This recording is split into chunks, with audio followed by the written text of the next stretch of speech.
Welcome, welcome, welcome. Welcome back to Doctors in the House. My name is Dr. Darrell Hill, and as always, it is a pleasure to be here with you as we talk all things health and things to help improve your health. Now, over the past few weeks, we've talked about a variety of different topics when it comes to your health, whether it's diabetes, whether it's heart disease, whether it's physical therapy, bringing other doctors in. We've done a lot to try to help educate because as a practicing doctor in the Laurel area, I find, as you can imagine, the more we know, the more we can do. And we're at that part in time now where the holidays are coming up. We just had Thanksgiving, and we'll be having Christmas, and then New Year's, and there's going to be a lot of talk about weight and diet and nutrition. So what more than today, I'd like to focus on diet and nutrition. Nutrition, as you can imagine, is something that's important for all of us. It's been important since day one because without it, guess what? We can't survive. As a doctor who takes care of patients all day long, diabetes, blood pressure, and then trying to prevent problems, nutrition is at the center of so many of our problems. And it's been very exciting to have people coming into the office now because we're hearing more about this green diet. We're hearing more about less meat. And, the truth is it can be very confusing. But I get to see the ramifications of some of the consequences when we don't make the best decisions. And as always, the more we get information up here, the more we can help to make changes in our lifestyles and avoid different conditions. So I'm excited today. Basically what we're going to wind up doing is looking at a few videos I hand selected off of YouTube. Just some general information about nutrition. There'll be some talk about the Mediterranean diet. For those who don't know, Mediterranean diet is a special diet that focuses on healthy fats, olive oil, cuts down on meat, and introduces more nuts into your diet as well. It's thought to have better health consequences when it comes to preventing heart disease, helping to minimize obesity. Same thing with other diets out there. I also want to share a video that will talk a little bit about a food label. When we go to the grocery store and we're shopping and we're comparing nutritional content and information, very important to know how to read that label, the amount of fat, the amount of calories, the amount of whole grains, all these things, all this information is very important. So today we'll begin that process, and I think over the coming weeks we're going to continue talking about nutrition, and we'll be getting into exercise and continuing to help improve education around a variety of health events. So I'm very excited about this opportunity to be here with you today. So just as a reminder, when we're looking at our weight and obesity and overweight, a very important reference tool you'll hear mentioned is the BMI, the body mass index. The body mass index basically is your height in proportion to your weight. And basically the more we're overweight or the more obese we are, the bigger that number becomes, and it correlates with healthcare problems. As the BMI increases and you become more obese, the possibility of diabetes, high blood pressure, heart disease, all those things begin to take place. And you can also add high cholesterol in there too. So every time you go to the doctor, for the most part, you're having your BMI calculated. A normal BMI is basically 25 or less. A BMI 25 to 30 is considered overweight. And once you begin to cross over that 30 number, we're getting into the different levels of obesity. So just remember that. When we talk about nutrition, we're talking about fat content, we're talking about carbohydrates, we're talking about proteins. We all know there's so much talk now about carbohydrates and how they are correlating with diabetes.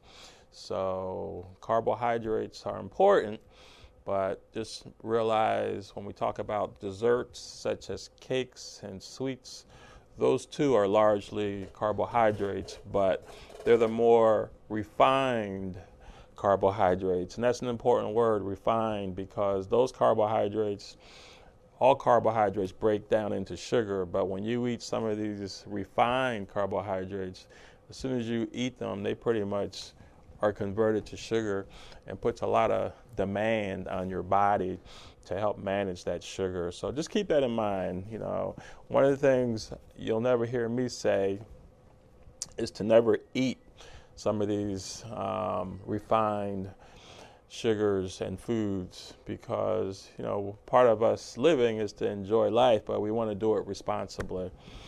So I wanted to mention those things off the top. We've already talked about diabetes and blood pressure and heart disease. As an interesting note, I do want to share, had one patient who basically is paralyzed, and we found out he was a diabetic. And remarkably, he changed his eating habits, and he went from being a diabetic and needing medicine to not needing any medicine at all. That just shows you the relationship between the sugar level and your diet. So he didn't need any more medicine to control his sugars because his diet was modified.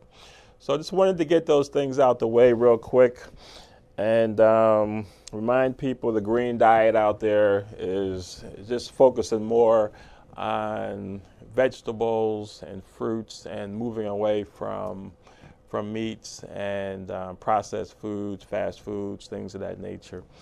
So what I'm going to do now is move on to a quick break so we can get set up for one of the videos. So I will see you after this commercial break.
Of course, there's still plenty of controversy about the foods I'm about to discuss, but I've done my best to really simplify it down.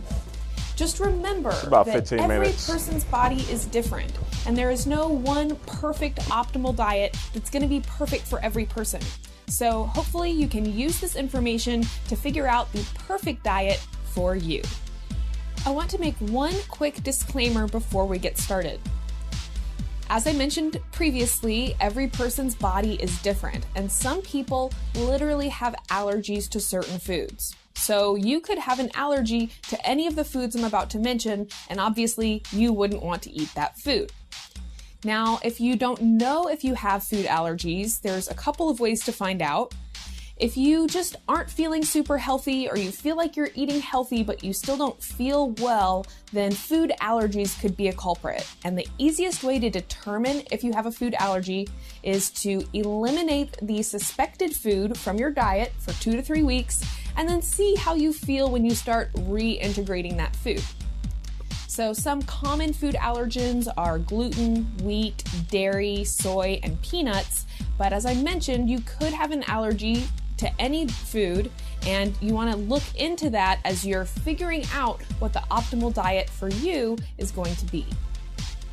Fruits are loaded with vitamins, phytonutrients, and antioxidants, and they're delicious too. Since you're going to be avoiding refined sugar, fruits are going to be the best way to satisfy your sweet tooth. So let fruits be your dessert. Now, of course, fruits do contain sugar, but they also contain fiber and a whole lot of different nutrients too. And it's important to note that the fiber contained in the piece of fruit actually helps that fruit to not spike your blood sugar so much. So when you're eating a piece of fruit, it's not going to spike your blood sugar as quickly as having a soda or having a spoonful of sugar, because you've got that fiber in the fruit helping in that process. Now, of course, if you're trying to lose weight, then you probably want to go easy on the fruit. And certainly if you're eating a lot of fruit, you're going to want to be really physically active so you can burn all of those carbohydrates off. But again, fruits are a great way to enjoy and indulge your sweet tooth, and I encourage you to try all of the different fruits that are out there. Vegetables really should be the bulk of your diet. And whether you eat meat or not, every single person on the planet, myself included, would benefit from eating more vegetables. The bottom line is that our bodies, our internal organs, need a certain amount of nutrients just in order to function properly. And vegetables are one of the best ways to make sure that you're getting those nutrients.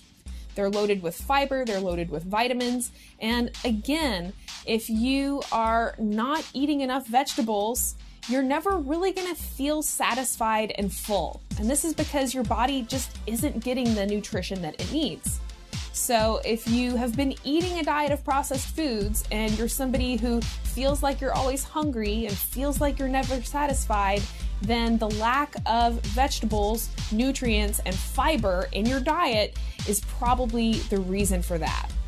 And when we're eating nutrient-rich foods like vegetables, we don't have to worry so much about counting calories, because suddenly you're going to get so much nutrition and fiber with these foods that you're going to fill up and feel full and satisfied before you'll be able to eat too many calories of those foods. And again, this is a topic that I've discussed in several videos, the empty calories versus nutrient-rich calories. And I think that really is the secret to not being on a diet and to not gaining the weight back, is recognizing that if we just take the empty calories out of our diet, we don't even have to worry about counting calories at all. So, vegetables. There's sweet potatoes, beets, spinach, Swiss chard, kale. There are a whole rainbow full of vegetables for you to try. As I've explained in previous videos, the white refined flour that's used in white bread, pasta, and tortillas is completely stripped of all of its fiber, its nutrients, and this refined white flour is full of empty calories. This means those calories turn straight into fat without giving your body any nutrition. It also means that this white bread and white flour products are going to significantly spike your blood sugar. Basically, it's like having pure refined sugar every time you have these white flour products. So I recommend that you significantly decrease, if not completely eliminate, those processed white flour products from your diet. Now, whole grains, on the other hand, can still be part of a healthy diet, but the trick is to look for minimally processed grains. So brown rice is a good example, millet, barley, wild rice. There are several different whole grains out there, And when you consume these minimally processed grains, they can be a really good source of fiber, minerals, nutrients, B vitamins, lots of things that we need not only to help us feel full, but to provide good balanced nutrition.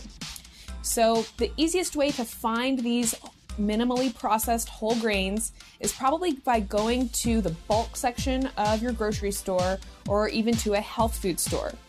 For the most part, these foods are ridiculously easy to prepare, just basically water and the grain.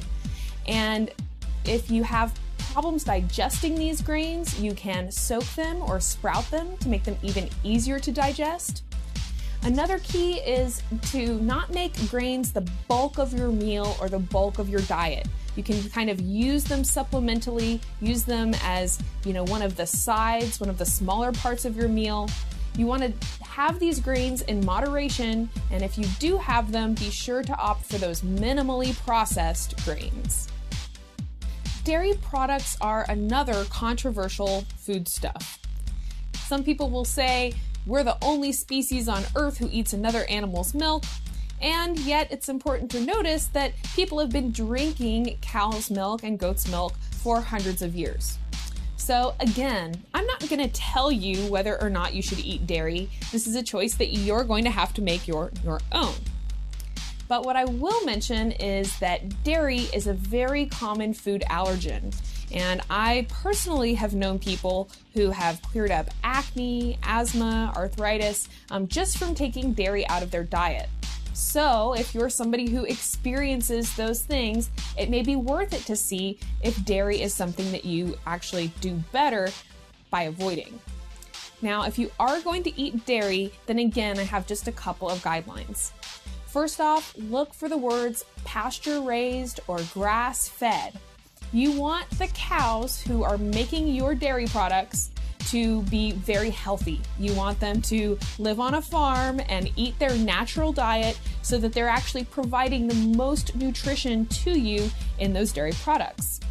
You also want to opt for the full fat version of whatever dairy products you're eating.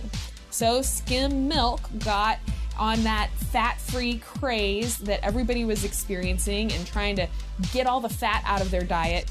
Well, actually, the fat is what helps your body digest the dairy. So if you're eating fat-free dairy products, this could be why you're having a hard time digesting dairy. So my tips, if you are going to eat dairy, are to look for the words grass-fed and to always opt for the full fat version. Legumes. This is your beans and any plant with seeds. So actually peanuts are also a legume, even though they contain the word nut. Legumes are a great source of protein. They're a great source of B vitamins and minerals and can really be a wonderful part of a healthy diet. There are tons of different legumes out there. Pinto beans, kidney beans, chickpeas, lentils, you name it. And you can significantly improve the digestibility of legumes with soaking. So beans have gotten kind of a bad rap for causing digestive discomfort. And you can completely eliminate that digestive discomfort by preparing them correctly. In a future video, I'm going to go over the process of soaking and sprouting beans. And it's the same process that can be used to make grains more easy to digest. And also adding a little bit of seaweed to the beans can also help make them easier to digest. So legumes, something you should be incorporating into your diet if you haven't already, and be sure to look out for that future video on preparing legumes as well. Nuts and seeds are loaded with fiber, protein, minerals, and healthy fats, which are integral to helping us form healthy brains.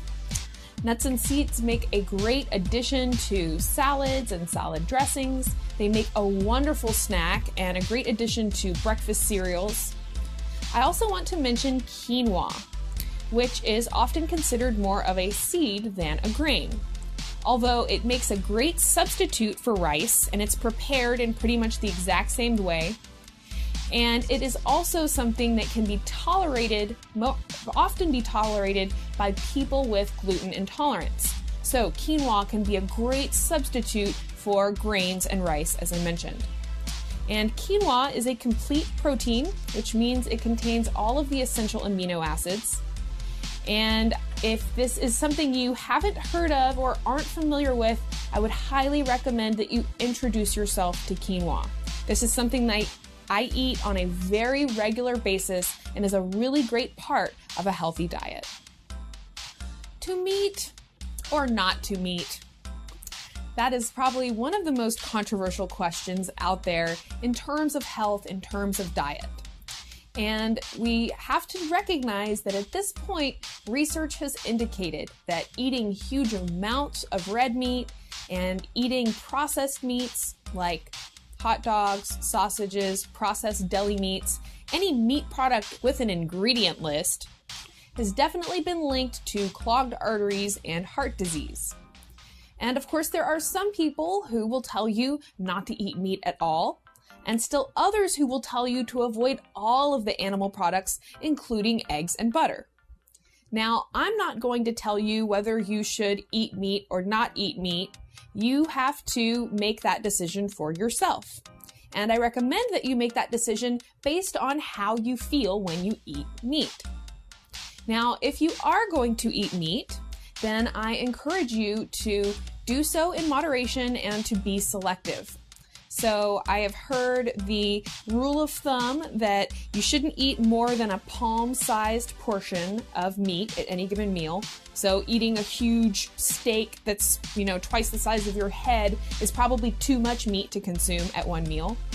And you also want to look for the words grass-fed or pasture-raised and preferably organic.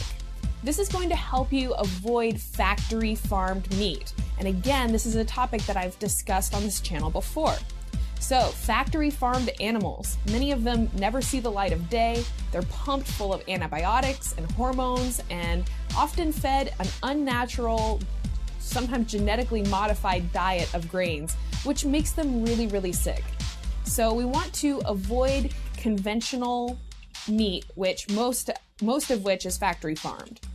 And you can do so, again, by looking for the words grass-fed or pasture-raised on the packaging of any meat products or dairy animal products that you purchase. And the same thing goes for fish. You would want to look for the words wild caught. One other quick note about meat products. Meats that have been cooked at extremely high temperatures, such as frying or barbecuing, have a whole other host of other health concerns. Acrylamide is a cancer-causing chemical that is produced whenever foods are cooked at extremely high temperatures. So avoiding barbecued or charred foods, fried foods, of course, is going to be a really good option. And you can use the cooking technique low and slow. So using a low heat and cooking that meat more slowly at that low heat is going to help preserve the protein and preserve the nutrients that you're getting out of that meat you're cooking.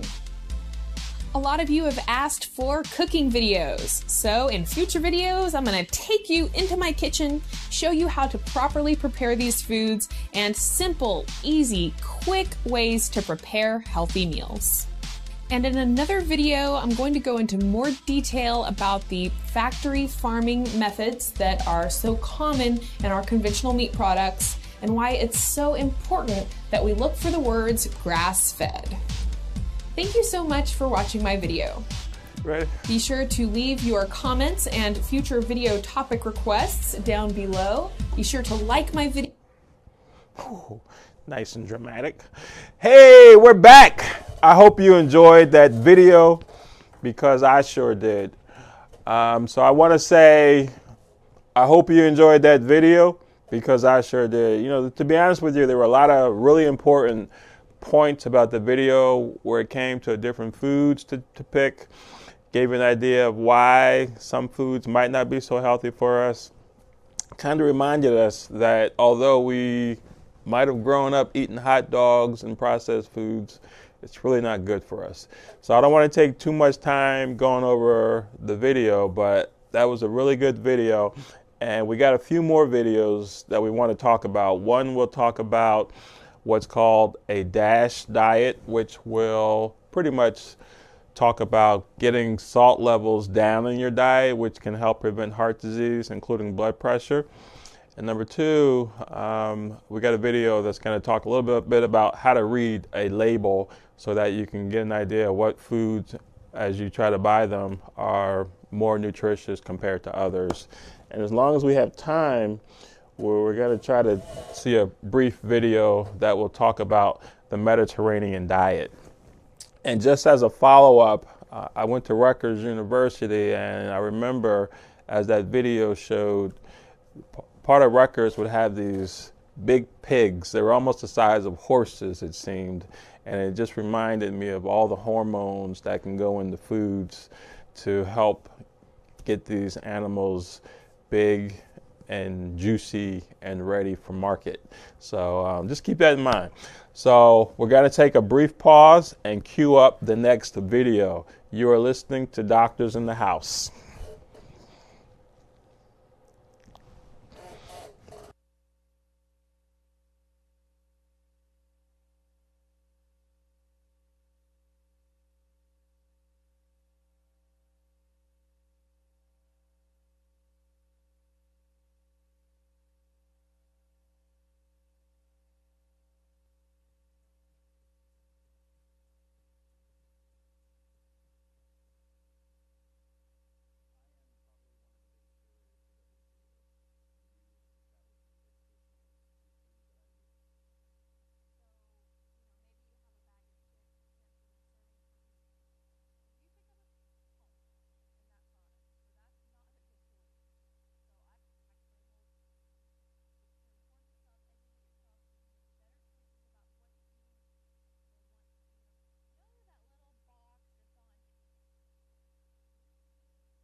Now, you know that little box that's on packaged foods in the grocery store and it says nutrition facts on it? What does that really mean? How do you read it? What are all those words and numbers? Well, today we're going to talk about the nutrition facts and why that's important. And there's several reasons. One is that so many people choose what they eat based on what they crave or what they want to eat or what tastes good. So knowing what is in the food that you're choosing basically is just going to inform you of what you're eating. Second, it actually helps you make a better decision. So if you look on the label and you notice that it has an exorbitant amount of sugar, then you know that that's not a good thing to choose. So several reasons to know how to read a nutrition facts label, but basically it's to inform yourself, educate yourself so you can make better choices about what you're eating so that you can maintain a healthy lifestyle.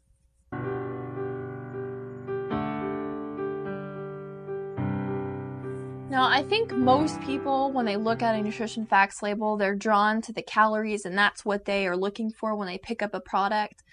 But actually, the first thing that I look at is the ingredient list. That tells me more information about that food or that product than really almost anything else on that nutrition facts label. So when you're looking at an ingredient list, the ingredients that are listed first are what is most in that product. It's listed in order of quantity. So if you look at a snack cake or, a fruit roll up or whatever, and if the first ingredient is sugar, then that food has more sugar than anything else in that product. So that's not a good choice. So I always look at the ingredient list to know if there's sugar in there, what kind of sugar, if there's flour, what kind of flour, if the vitamins are synthetic or natural, if there are chemicals in it, preservatives. So I always look at that to know what kind of food I'm eating and what quality it is. Now, something else that's important to know about the ingredient list is how many things are listed on the ingredient list. So if you pick up a package and you turn around and you look at the fact label and it has an ingredient list that's, running off the package and it's just so massive and you don't know what all the words mean and you're confused and it just goes on and on and on and there's chemicals in it, that's not a good thing to choose to eat. Especially when you don't know what is in that product, if you can't even read the names of the ingredients that are listed. So if you look at a product and then there's words on there that you don't know what they mean, chances are that's not something that you want to eat.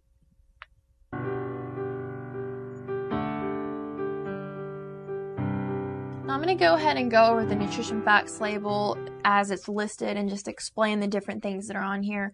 Now keep in mind that it's not listed in order of importance. So even though, the serving size is first and then the calories come second, that's not necessarily the way that you should read the label.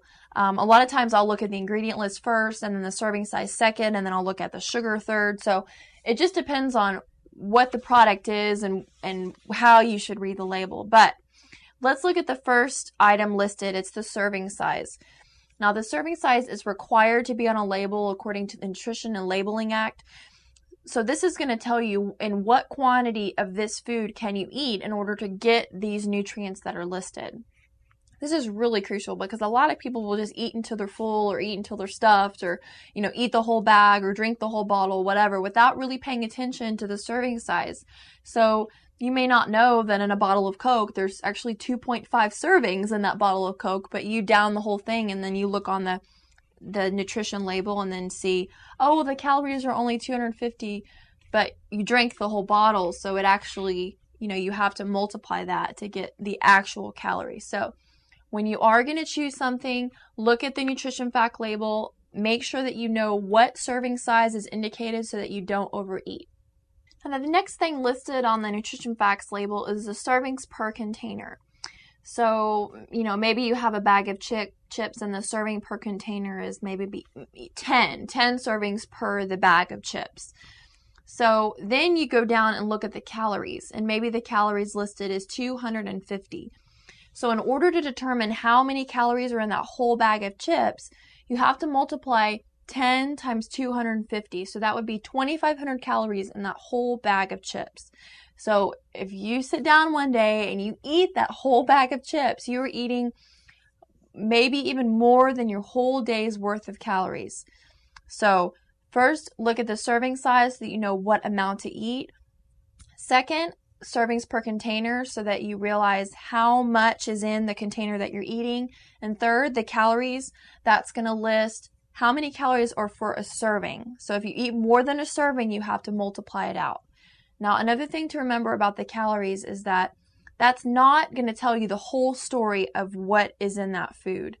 Make sure that you do look at the ingredient list, because even though the calories may be high, maybe they're 400 calories, if the food contains a lot of healthy oils, maybe almonds and nuts and more seeds and things like that that are rich in calories, they're going to provide you a lot of nutrients. So you don't necessarily want to throw down that item just because it's high in calories. You have to take into account if it's going to have other benefits to it.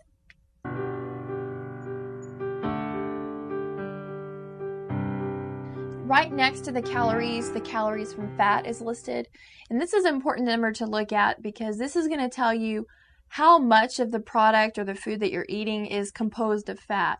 So if the total calories listed say 200, and then the calories from fat say they're 175, that's telling you that the majority of what you're eating is fat. So it's not a very balanced food, so you need to keep that in mind. So those two things you want to look at to compare each other. Now, fat, carbohydrates, and protein, they have different calories per gram. So fat is going to contain the most calories per gram. It's 9 calories per gram. Carbohydrates and protein both are 4 calories per gram. So if you eat mostly foods that are composed of protein and carbohydrates, you actually will consume less calories. And that's why the serving sizes for fats like oil and butter are real small, because they do contain a lot of calories. Now, if you want more information about specifics about protein, carbohydrates, and fat, I did make a video called Understanding What You Eat. And this goes into great detail about what these different macronutrients are. So if you're interested in learning more, check out those videos.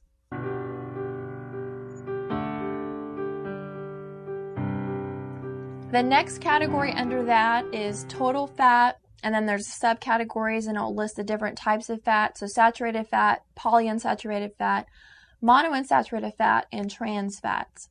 So the total fat is going to give you the total number of grams, but then you want to look underneath that to see what type of fat. Because if the total fat, has a certain number, and it's composed of all saturated fat, then that's not necessarily a good choice. But if it's composed mostly of monounsaturated fat, which is the healthy fats that you want to eat, then it could be a healthy choice. So you have to look at that. So saturated fats are mainly going to come from animal products. They're going to be in your dairy products, butter, cheeses, yogurts, meats. And then you're going to have polyunsaturated fats, which come from a variety of sources. And some of those are good for you. So that's more of a medium type fat. You got to have to balance that out with the saturated fats. And then the monounsaturated fats are those healthy oils that you hear about all the time. The olive oil, sunflower seeds, almonds, those types of foods that contain these fats. They're healthy for you. So you do want to make sure that you get these types of fats.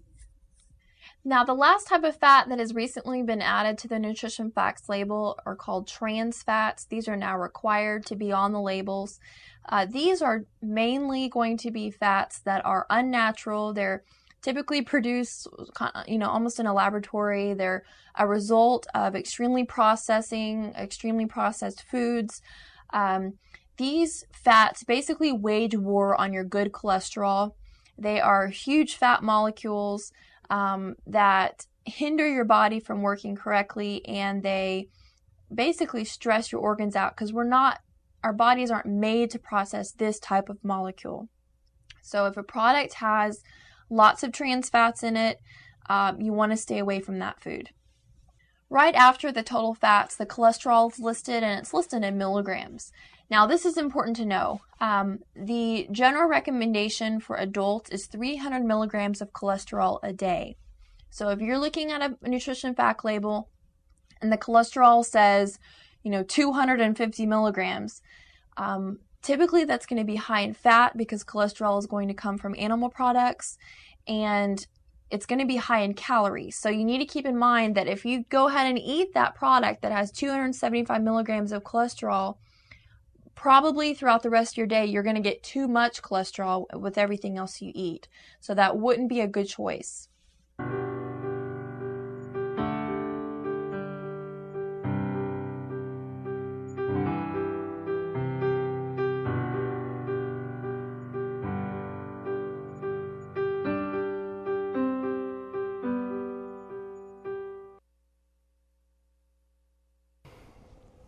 Well, I don't know about you, but once again, a very informative and enjoyable video. I can't imagine how many times some of us, including me in the past, have gotten into a grocery store and you're trying to read a label to make an educated decision.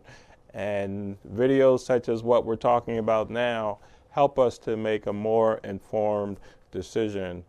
When you're eating that large bag of potato chips while you're watching the game, and before you know it, you've gone through a whole bag. You've gone through quite a bit of calories too. So now we can get a better idea of what's going on. So we are moving right along. We're having some really exciting videos. Really happy to be here with you, with doctors in the house. Again, my name is Dr. Daryl Hill. I'm a physician with Laurel Medical Associates. You can find us on the web at www.laurelmedicine.com, and we look forward to answering any questions you may have. We do have 2 more videos. We may have time to get through one of them. So what I want to do is queue up the next video. This one will talk more about a Mediterranean diet. Mediterranean diet is supposed to be more healthy for you. So we'll have a chance to learn why it's more healthy for you. So we're going to queue it up. Just give me 1 second.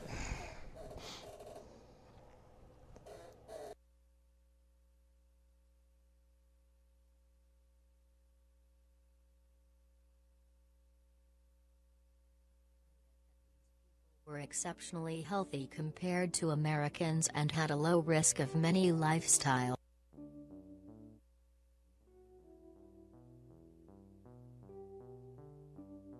The Mediterranean diet is based on the traditional foods.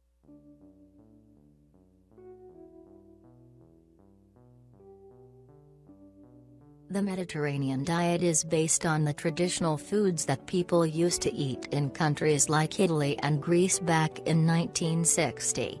Researchers noted that these people were exceptionally healthy compared to Americans and had a low risk of many lifestyle diseases. Numerous studies have now shown that the Mediterranean diet can cause weight loss and help prevent heart attacks, strokes, type 2 diabetes and premature death. There is no one right way to follow the Mediterranean diet, as there are many countries around the Mediterranean Sea and people in different areas may have eaten different foods. This video describes the dietary pattern typically prescribed in studies that suggest it's a healthy way of eating. Consider all of this as a general guideline, not something written in stone. The plan can be adjusted to your individual needs and preferences. The basics: eat vegetables, fruits, nuts, seeds, legumes, potatoes, whole grains, breads, herbs, spices, fish, seafood and extra virgin olive oil.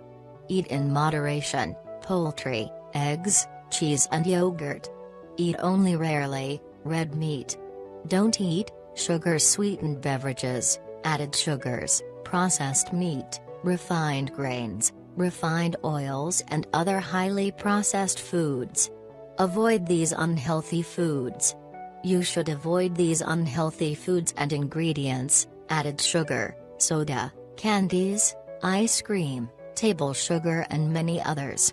Refined grains, white bread, pasta made with refined wheat, etc. Trans fats, found in margarine and various processed foods.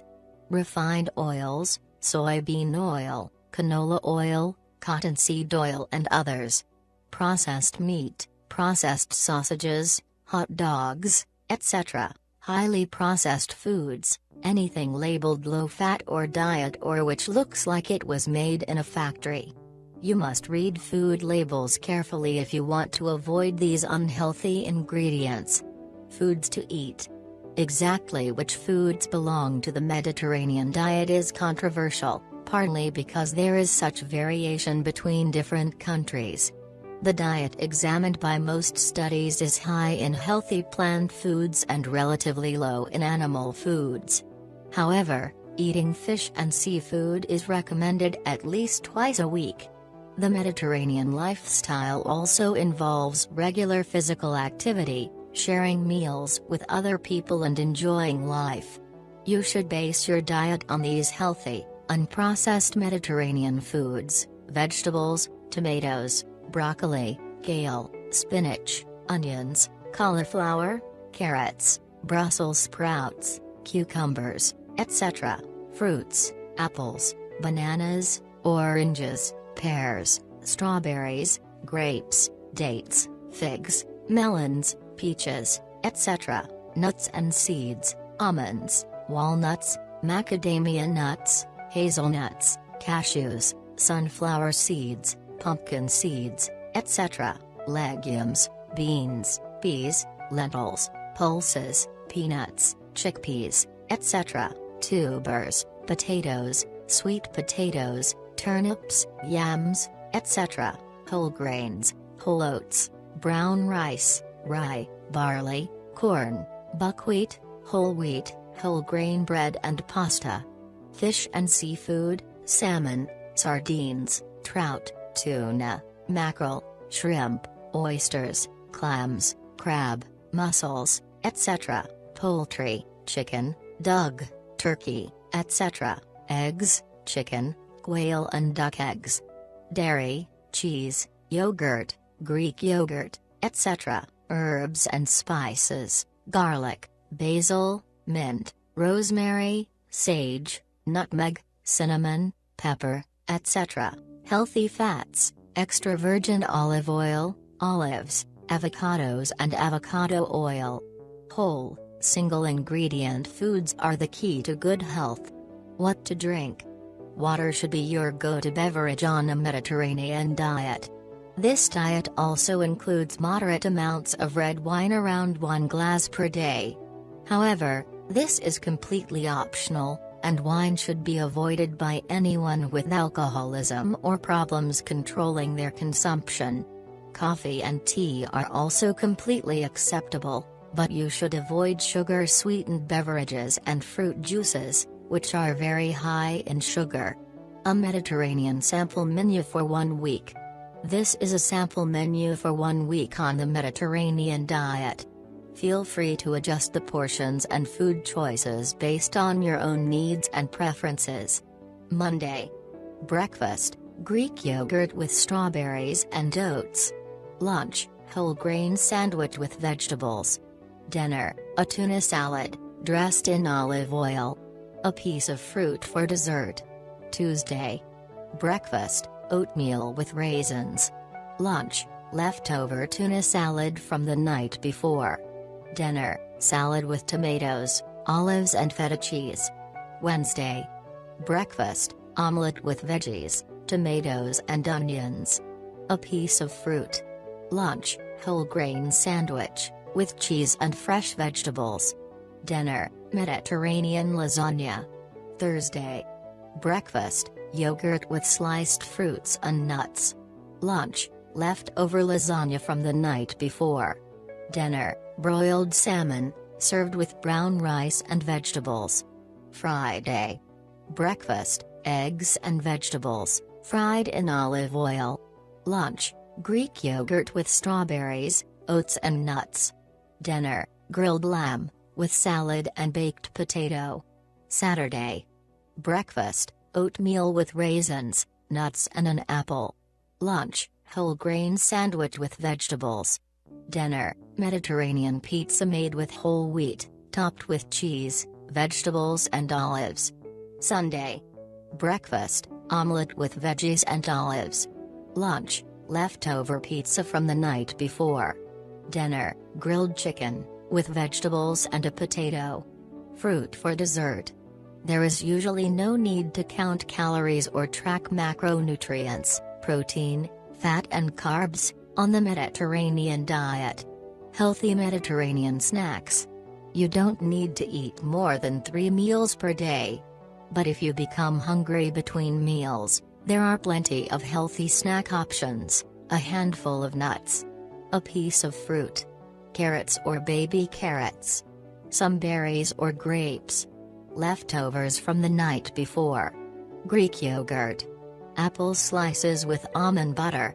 How to follow the diet at restaurants.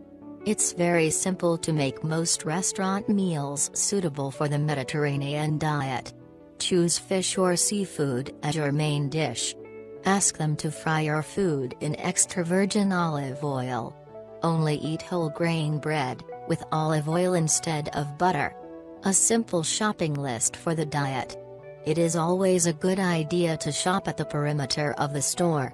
That's usually where the whole foods are. Always try to choose the least processed option. Organic is best, but only if you can easily afford it. Vegetables, carrots, onions, broccoli, spinach, kale, garlic, etc. Fruits, apples, bananas, oranges, grapes, etc. Berries, strawberries, blueberries, etc. Frozen veggies. Choose mixes with healthy vegetables. Grains, whole grain bread, whole grain pasta, etc. Legumes, lentils, pulses, beans, etc. Nuts, almonds, walnuts, cashews, etc. Seeds, sunflower seeds, pumpkin seeds, etc. Condiments, sea salt, pepper, turmeric, cinnamon, etc. Fish, salmon, sardines, mackerel, trout, shrimp and shellfish, potatoes and sweet potatoes, cheese, Greek yogurt, chicken, pastured or omega-3 enriched eggs, olives, extra virgin olive oil. It's best to clear all unhealthy temptations from your home, including sodas, ice cream, candy, pastries, white bread, crackers and processed foods. If you only have healthy food in your home, you will eat healthy food. Though there is not one defined Mediterranean diet, this way of eating is generally rich in healthy plant foods and relatively lower in animal foods, with a focus on fish and seafood. You can find a whole world of information about the Mediterranean diet on the internet, and many great books have been written about it. Try Googling Mediterranean recipes and you will find a ton of great tips for delicious meals. At the end of the day, the Mediterranean diet is incredibly healthy and satisfying. You won't be disappointed. If you like this video, get your thumbs up, please subscribe and hit that bell icon to stay in touch. Have a nice and healthy life.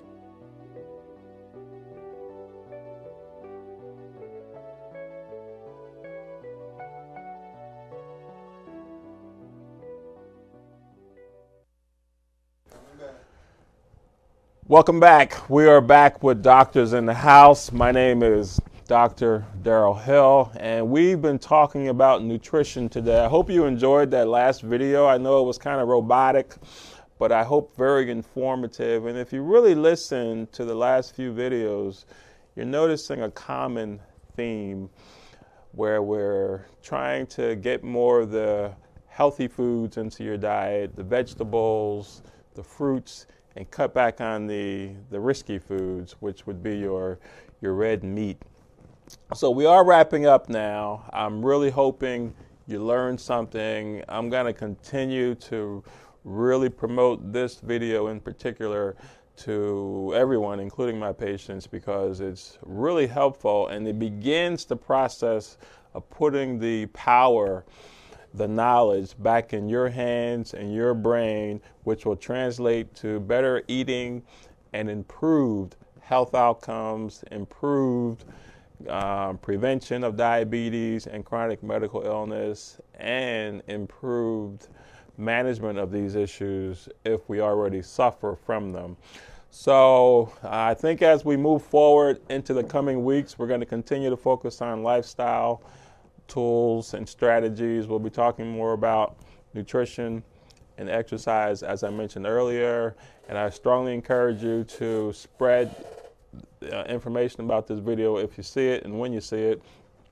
And feel free to visit our webpage, www.laurelmedicine.com. And if you need to reach me by phone, 301-497-0401. And I want to thank you all for joining in today. Thank you for listening to Doctors in the House.